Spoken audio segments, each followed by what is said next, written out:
नमस्कार। दैनिक प्रदेश समय के मंच पर आप सभी का स्वागत है। मैं लक्ष्मण सिंह परिहार, संपादक दैनिक प्रदेश समय। और आज आपके सामने जो लोग बैठे हुए हैं ये सभी भिंड के और आपके प्रतिनिधि हैं। ये आपकी बात यहां से लेकर और संसद तक पहुंचाते हैं। लोकसभा चुनाव बिल्कुल मुहाने पर है और उसके चलते इनकी चर्चा होना, आपकी चर्चा होना बहुत आवश्यक थी। इसलिए दैनिक प्रदेश समय ने ये मंच तैयार किया आपके लिए, ताकि आप अपने जनप्रतिनिधियों से वो है प्रश्न पूछ सकें। 5 साल पहले इन्होंने क्या वादे किए थे, उनमें से कितने पूरे कर दिए, कितने करना बकाया है, आगे इनकी क्या कार्य योजना है।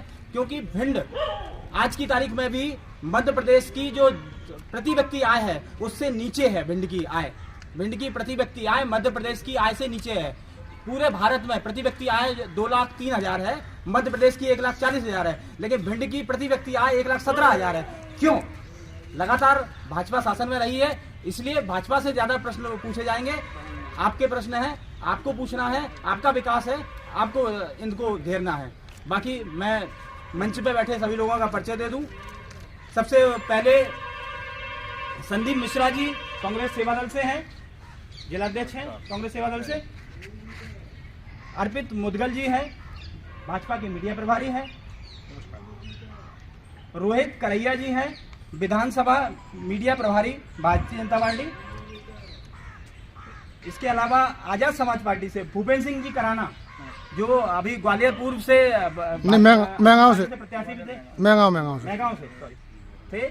आजाद समाज पार्टी से, ठीक है, बहुजन समाज पार्टी से हैं राजवीर सिंह बघेल, जिला पंचायत सदस्य हैं और पूर्व विधानसभा प्रत्याशी हैं। अब मैं सीधा प्रश्न आपके तरफ से, सबसे पहले सत्ताधारी दल से है कि भिंड का विकास क्यों नहीं हुआ, इसके कारण बता दें।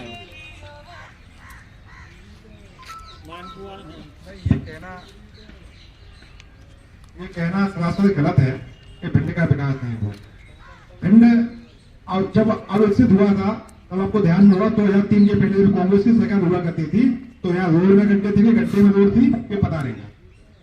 आपको मालूम होना चाहिए 2003 के पहले या गड्ढे में रोड थी कि रोड में गड्ढा था, ये ढूंढते थे। और कोई माता बहन अगर बस पे बैठ के अगर उसकी प्रेगनेंसी होने जा रही है, अगर वो बैठ के जाती थी तो ग्वालियर पहुंचते उसकी प्रेगनेंसी बस में ही हो जाया करती थी। ये था कांग्रेस का विकास उस समय का। लेकिन आज भिंड की किसी भी आप हाईवे पे चले जाइए, किसी रोड चले जाइए, छोटी रोड चले जाइए, गाँव की सड़क पर चले जाइए, इतनी चिकनी सड़कें हैं और इतनी अच्छी सड़कें हैं कि आपके ग्लास में आप ग्लास भी रख लो गाड़ी में तो ग्लास भी नहीं फैलता पानी का। तो निश्चित रूप से विकास तो बहुत हुआ है और ये कहना सरासर गलत है कि भिंड का विकास नहीं हुआ। भिंड विकासशील की स्थिति में आगे बढ़ रहा है। अभी हमारे भाई ने जैसे बताया अर्पित मुदगल जी ने कि भिंड का वाकई विकास हो गया है। आज मैं सुबह जब जगा तो मेरे हाथ में भिंड पत्रिका अखबार जो डेली न्यूज पेपर आता है उसकी हेडलाइन में आप लोगों को शायद मैं बीच में हमारे जो लोग बैठे हुए हैं उनके पास हो, जो आरोप सीधा है विकास के साथ साथ मैं इस पर भी ध्यान करना चाहूंगा। घोटाले घनघोर आपकी विकास की जो सोच है, आप ये देखिए सिवनी, डिंडोरी, विजयपुर अफसरों के काले कारनामे। आप ये लोग जूम अक्सर में देख सकते हैं, पत्रिका जो आज के अखबार है फ्रंट पेज पर है उस पर आप देख सकते हैं कि विकास को किस तरीके से भाजपा ने व्यक्तिगत तौर पर अफसर साहिब को निरंकुश करके जोड़ दिया है। ये देखिए आप, अतिथि शिक्षकों के मानदेय को डकारा, बीओ ने हड़पे 2 करोड़। ये इनकी विकास की नई परिभाषा है जो हमारे युवा साथियों को विशेष तौर पर सीखना चाहिए। मैं इनसे पूछना चाहूंगा, न खाऊंगा न खाने दूंगा का नारा लगाने वाले आदरणीय, ये क्या यही परिभाषा विकास की है? अब तो भाई से मैं चाहूंगा कि भ्रष्टाचार को क्या आपने भाजपा की अपनी मित्र बना लिया है, इसको आज जरा पेपर पर है उसके बारे में थोड़ा जानकारी मैं चाहूंगा।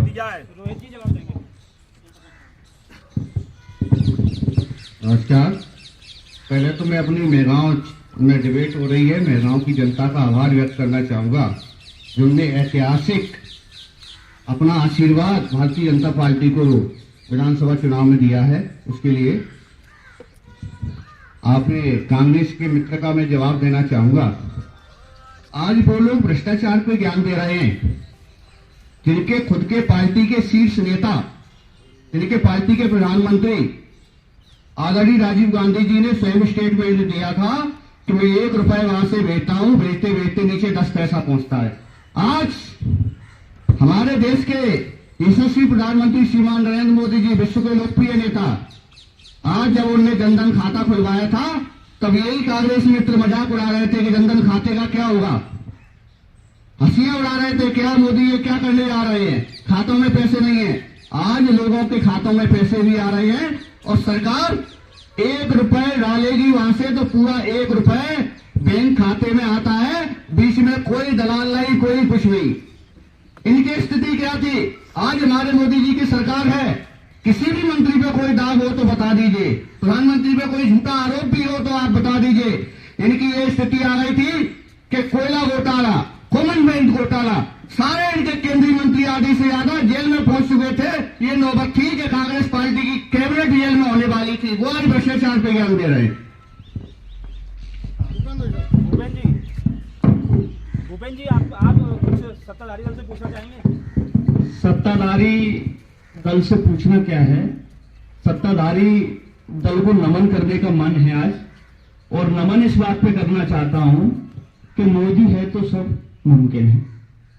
मोदी है तो जो महिलाओं के लिए जो जननी होती है, गर्भस्थ अवस्था में जो शिशु होते हैं उसको बोलते हैं पोषण आहार। मोदी है तो पोषण आहार में भी घोटाला मुमकिन है। मोदी है तो परीक्षा, पटवारी परीक्षा में भी घोटाला होना मुमकिन है।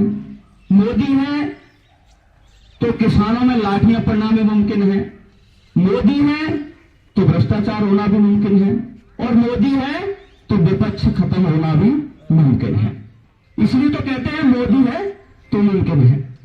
मेरा ये मानना है कि इतने बड़े पद पे बैठे हैं और इतना बड़ा झूठ बोलते हैं कि 15-15 लाख रुपए आएंगे, तो विकास की बात तो बहुत अधूरी है।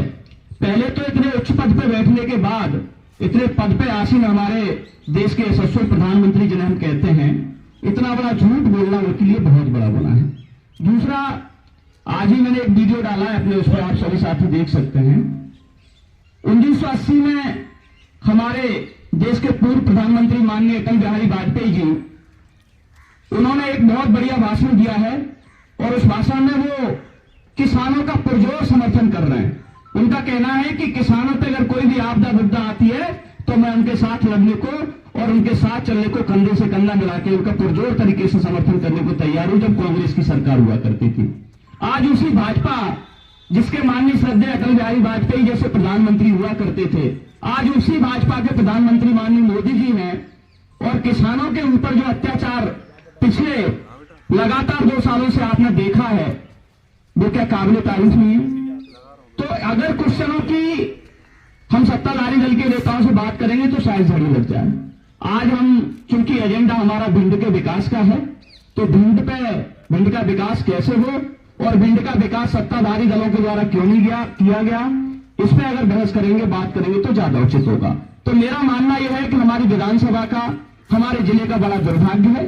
यहां 50 साल जो है कांग्रेस की सत्ता रही, पिछले 20 साल से जो है भाजपा की सत्ता है, लेकिन हमारे मैगा और भिंड की दुर्दशा आज भी वही है जो पहले थी।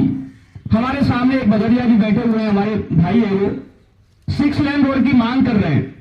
बात यह नहीं है कि उसका टेंडर है कि नहीं है, बात यह है कि इस रोड पे हजारों दुर्घटनाएं होती हैं।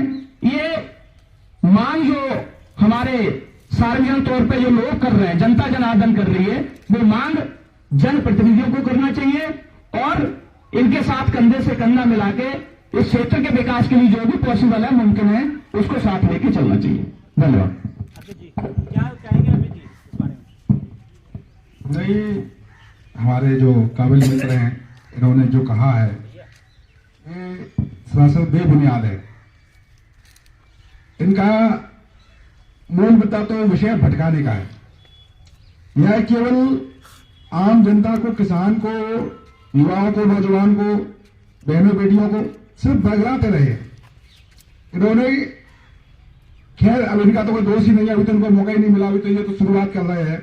और लेकिन जिनके समर्थन में ये लोग रहते हैं उनके बारे में सभी को भली भांति परिचित है, सभी लोग जानते हैं कि कांग्रेस के जमाने में क्या होता था क्या नहीं होता था।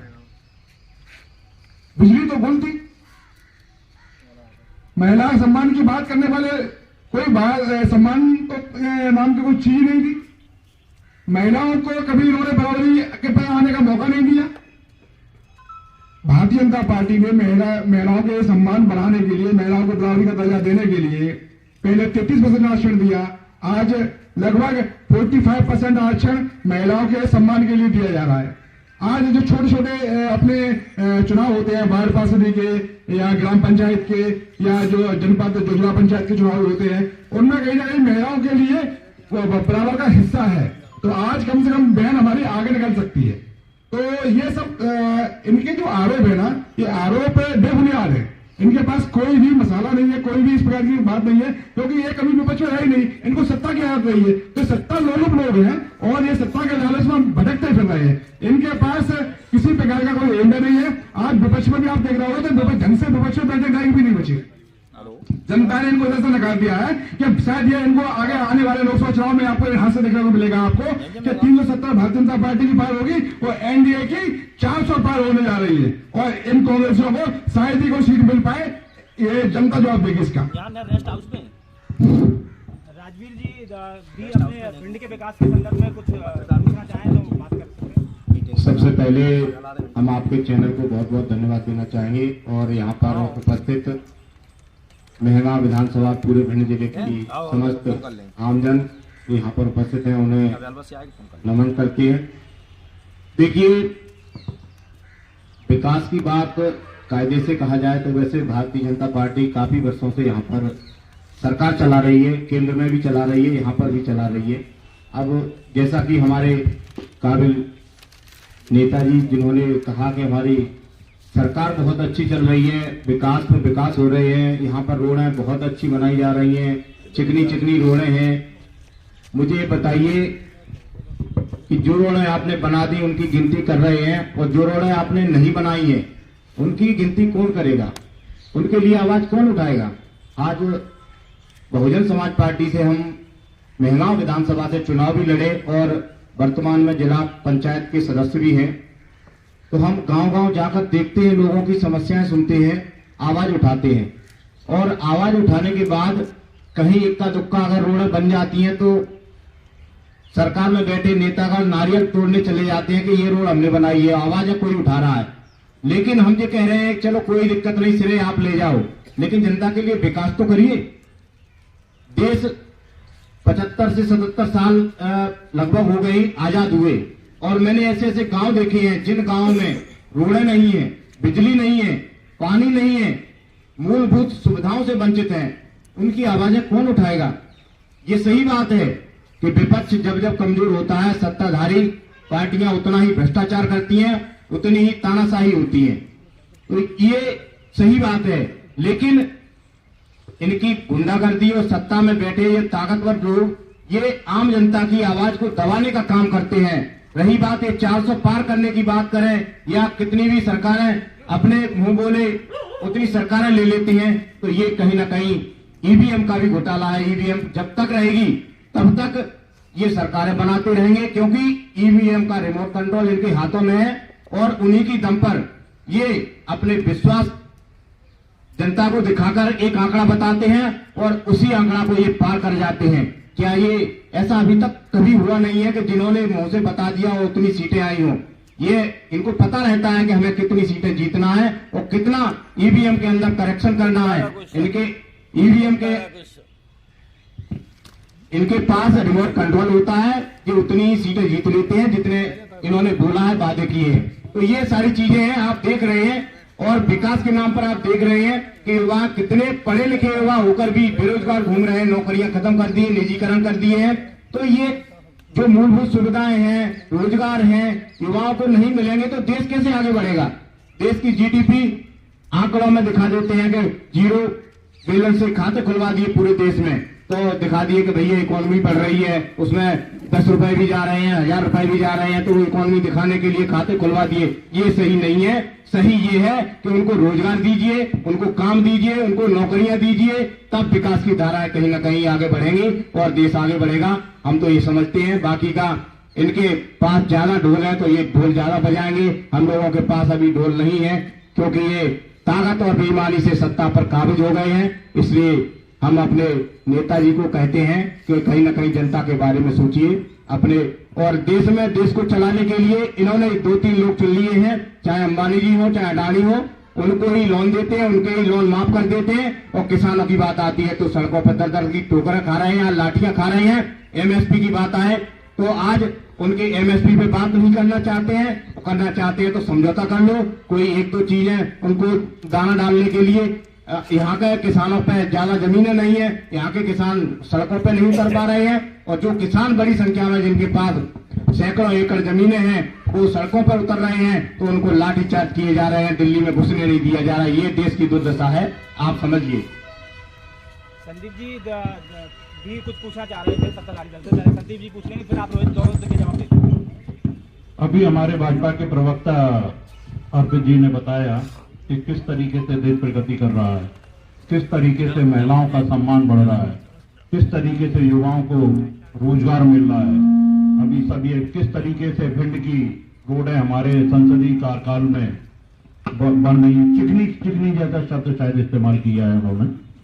तो मैं सर्वप्रथम ये पूछना चाहूंगा, निश्चित हमारे युवा साथी और हमारे आदरणीय जन बैठे हुए हैं, क्या देश का मान सम्मान बढ़ाने वाले जो महिला रेसलर थे फोगाट, विदिता फोगाट, और आपने सभी ने नाम सुना होगा, उन्होंने जब धरना प्रदर्शन आपके एक माननीय सांसद के खिलाफ किया, हाँ, देश के प्रधानमंत्री जब वो मेडल जीतते हैं, देश का सम्मान बढ़ाते हैं, तब आप उनके घर पर जाते हैं, बेटा मैं आपके साथ हूं, कभी कोई परेशानी आए। इतने महीनों तक वो बैठे रहे। आपने किस तरीके से पुलिस से लाठीचार्ज करके, क्या भाजपा की कार्यशैली में इसी को महिला सम्मान कहते हैं? जरा ये महिला सम्मान की डेफिनेशन में आपसे जानना चाहूंगा। दूसरा, आपने कहा कि युवाओं को रोजगार मिल रहा है। अभी हमारे यूथ कांग्रेस के द्वारा, जिसमें अन्य दल भी सहमत थे और एक परेशानी थी, उसको लेकर भोपाल में जो कार्यक्रम हमारे प्रदेश जी के नेतृत्व में किया, कितनी बर्बरता से उन पर लाठीचार्ज किया गया, उनको जेल में बंद किया गया। उनका दोष क्या था? क्या वो पाकिस्तान के लिए रोजगार मांग रहे थे? मैं आपके माध्यम से जानना चाहूंगा, क्या रोजगार मांगना हमारे युवा साथी बैठे हुए हैं, क्या देश विरोधी हो गया है भाजपा के शासनकाल में? ये आप जरा बताएं।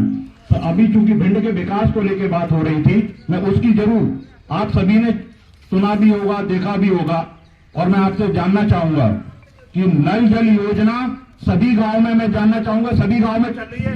आप लोगों से पूछना चाहूंगा, नल जल योजना नहीं चल रही? नहीं चल। बहुत बहुत धन्यवाद। आप सारे, जहां तक मेरी जानकारी, हो सकता है कि मैं एकदम एग्जैक्ट अमाउंट नहीं बता पा रहा हूं, 350-400 करोड़ की जिले की इस योजना में, मैं अपने, क्योंकि जिलाध्यक्ष सेवा दल का हूं तो जिले में हर जगह जाना होता है, ग्रामीण परिवेश में भी जाना होता है, मुझे ऐसा सिंगल गांव नहीं मिला कि जहां पर आपकी गाड़ी फंसे नहीं, क्योंकि जहां रोडें खोदी गई है वहां पर वो दोबारा सही नहीं की गई। आप बताइए, आपने टंकी कितने, अतुल भाई, मैं जानना चाहूंगा कि नल जल योजना से किन किन घरों में पानी आने लगा? यहाँ खड़े हुए व्यक्ति, मैं कैमरे के माध्यम से कहूंगा जरा कैमरा घुमाएं और व्यक्ति बताएं कि हमारे गांव में हाथ ऊंचा करके आप बताएं कि आ रहा है क्या पानी? नहीं आ रहा। पानी आ रहा है क्या भैया जी? आ रहा है पानी? जब नल जल योजना का ये हश्र है, क्या वो भ्रष्टाचार की नहीं हो रहा है? वहां डीपीओ के कनेक्शन नहीं हुए अभी, आप टंकी कहीं बनी हो। मैं छोटा सा उदाहरण दे रहा हूं बस, कि नल जल परियोजना में जहां टंकी बनी हुई है, कई जगह तो निर्माण कार्य पूरे नहीं हुए, और कई जगह अगर हो भी गए निर्माण कार्य, टंकी बन गई है तो उनमें डीपीआर नहीं है, तो बिना बिजली के कनेक्शन नहीं होगा तो आएंगे कैसे? दूसरा, आपने कभी बताया था कि साहब कांग्रेस तो भ्रष्टाचार की जननी है। एक छोटा सा और उदाहरण मैं दे देता हूं। अभी क्योंकि सरकार आपकी केंद्र के साथ साथ प्रदेश में भी है और नए नए मुख्यमंत्री आपने बनाए हुए हैं, आपने सुना होगा कि भाजपा का भिंड विधानसभा में विधायक के ही द्वारा सत्तारूढ़ पार्टी के द्वारा विधायक द्वारा नगर पालिका के भ्रष्टाचार को उजागर करने के लिए 4000 के करीब 1 लाख की 92,000 से लेके 99,000 तक की करीब 4,000 फाइलें हैं। आप, मैं अगर गलत कह रहा हूं तो आप मुझे राइट करें, और जो पत्रकार साथी हमारे इस बात को स्वीकार करेंगे और हमारी बात को समर्थन करेंगे। क्या ये सीएमओ को कायदे से ये सिर्फ राइट होता है कि 1 महीने में 2 फाइल से अधिक आप 1 लाख की फाइलें बिना परमिशन के स्वीकृत नहीं कर सकते? वास्तविकता में क्या हुआ है, 2018 से लेकर 23 तक एवरेज आपका 150 फाइलों से ऊपर है। तो क्या यही भ्रष्टाचार है? यही मोदी जी का नारा है? यही आपके सांसद जी हैं जो उनका नारा है कि ना खाऊंगा ना खाने दूंगा लोग कहने वाले लोग? इसी तरीके से करीब 40 से 50 करोड़ का सीएमओ की हिम्मत भाई कैसे हुई? विधायक भी तो आप ही का हो गया था 2022 में। उसके बाद ये कैसी परिभाषा है आपकी विकास की और भ्रष्टाचार के विरोध की? मैं आपके माध्यम से जानना चाहूंगा।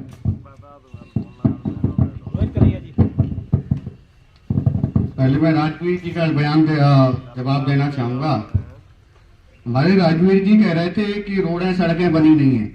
शायद उनके कनातर की रोड बनी है, कनातर जाते होंगे। पहले भाजपा सरकार नहीं थी तब कौन सी रोड थी, अब कौन सी रोड है, वो किस सरकार ने बनाई है? भाजपा के सांसद प्रतिनिधि सांसद की निधि से बनी हुई है, उनके खुद के गांव की रोड। बहुत बढ़िया फर्स्ट क्लास रोड बना हुआ है। फर्स्ट क्लास तो नहीं है, अब तो खराब हो गया। बनाने का काम आप कर रहे हो, फर्स्ट क्लास ही बना हुआ है। आपको तो दिखेगा ही नहीं। आप जब आप स्टील का चश्मा लगा के विकास देखने जाओगे नहीं मिलेगा। इनकी जो मुखिया है पार्टी की, उन पे जांच चल रही है। उनने केवल स्मारक बनाए अपनी स्टेच्यू पार्टी के। शायद ही कोई ऐसा नेता होता हो अपना खुद की मूर्ति लगवाता होगा। उस स्मारक पे भी जांच चल रही है। उन्होंने चीन, जब उनकी सरकार थी उत्तर प्रदेश में 9 बड़े बड़े चीनी मिल थे, उनको सेल कर दिया था, कई 1000 करोड़ का नुकसान हुआ था। उस पर भी जांच चल रही है। तो आदरणीय ऐसे इनके पार्टी के मुखिया हैं।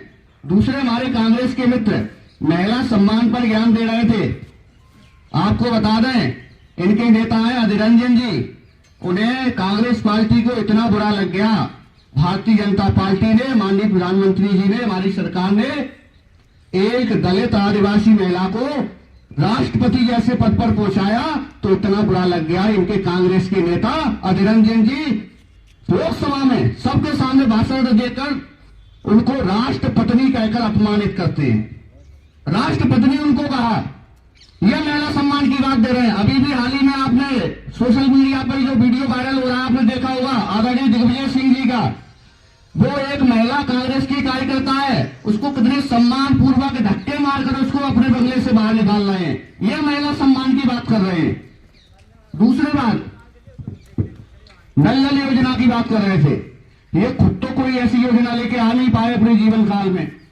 जब हमारे माननीय प्रधानमंत्री अभी नल जल योजना लेके आए, आज भी अभी मेघा विधानसभा में बैठे हैं, आधे से ज्यादा गांव में नल जल योजना चालू हो चुकी है। बगल में ये खेरिया तोड़ गांव है, आप जाके चेक कर लेना टोटी लगी है कि नल की नहीं लगी है, पानी आ रहा है कि नहीं आ रहा। सबसे नजदीक ये खोरिया तोड़ है। खेरिया तोड़ के यहाँ बैठे होंगे लोग, टोटी लगी है, पानी चल रहा है, बराबर पानी घर पे आ रहा है। बैठे मैं सुनाऊंगा। दूसरी बात, क्या है? दूसरी बात और देखिए, आपका हम सम्मान करते हैं, हाँ, अच्छी बात है। हाँ, लेकिन आप पहले पूरा समझने की कोशिश करें कि देश में चल क्या रहा है। क्या महापुरुषों की मूर्तियां, महापुरुषों के नाम पर जो भी पुराना इतिहास है उसको बनाना कोई गुनाह है? यहाँ अगर गुनाह है तो आप जो देख लिए सरदार वल्लभ भाई पटेल की जो मूर्ति बनी थी, करोड़ों अरबों रुपए, उसको जवाब देना चाहिए। क्या आज हमारे महापुरुष श्री राम जी, सुनिए क्या वो गलत है? सुनिए, नहीं, आपने कहा जैसे महापुरुष ने एक मैंने खुद की मूर्ति बनवाना होना कहा। हम क्या कह रहे हैं? आदरणीय मायावती जी है, आप दिल्ली में गाजियाबाद में जाओगे तो पार्क बना हुआ है। आदरणीय मायावती जी ने सरकारी पैसे से अपनी खुद की मूर्ति लगवाई हुई है। इन्होंने महापुरुषों की मूर्ति केवल भाजपा लगाती है, महापुरुषों की मूर्ति केवल भाजपा लगाती है। क्यों? भाजपा ने सरदार वल्लभ भाई की मूर्ति लगाने का काम किया। आदरणीय मायावती जी ने अपनी खुद की मूर्ति लगवाई है। मतलब अपने आप की कौन मूर्ति लगवाता है? क्या